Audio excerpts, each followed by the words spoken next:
Good morning, class. Welcome back to Mr. Steve's Roadside English class.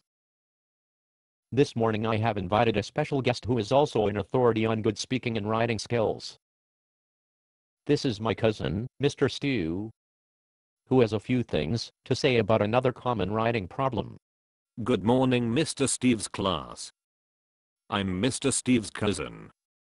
Beef stew. You can call me Mr. Stew. Mr. Steve has told me so much about your class. I see you're not all sitting up straight, and you're not quite ready to listen, so please get ready before I begin to explain a common writing problem. In England, where I come from, we speak the Queen's English, which is a little different from American English. We are very careful, when we write and speak, that the words we use to describe are clear, and in the proper place in our sentences. We don't want to write things that are not understood by the reader. Are you speaking about a misplaced modifier, Mr. Stu? Why yes, that is exactly what I was speaking about, misplaced modifiers. A misplaced modifier is a phrase or another modifier placed so far away from the word it modifies that it seems to modify something else. Mr. Stu, would you be able to give the class an example of the misplaced modifier so they can understand what you mean? Yes, indeed I can do that, Mr. Steve. Listen carefully to this sentence. Jimmy found a shirt in the bottom of the pile with pink polka dots.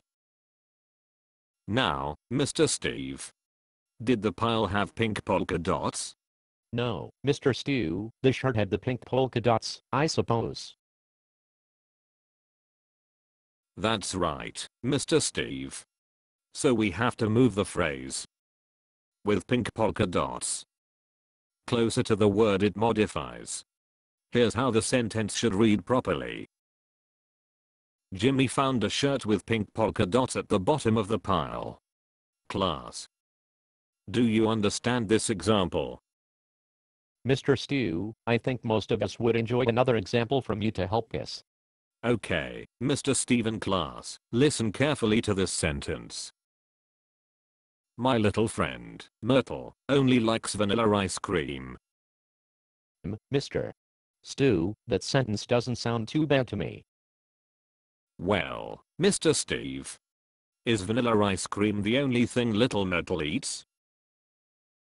No, probably not. Well, then, Mr. Steve, we had better move the modifier only closer to the word it modifies then. If Myrtle likes other food, and if vanilla is the only ice cream she likes, then the sentence should read, my little friend, Myrtle, likes only vanilla ice cream. Does that sound better and make more sense?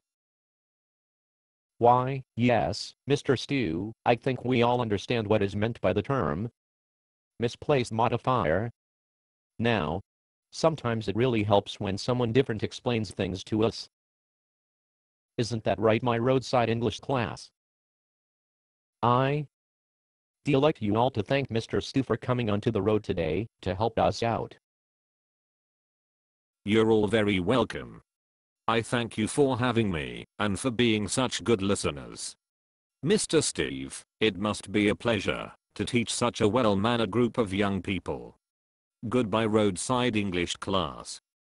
That is all for now, class, from the roadside. Big Mr. Steve will be helping you some more with your misplaced modifiers. You be good boys and girls, and maybe some more guests will be joining us as we work toward perfect speaking and writing. Bye now. See you soon.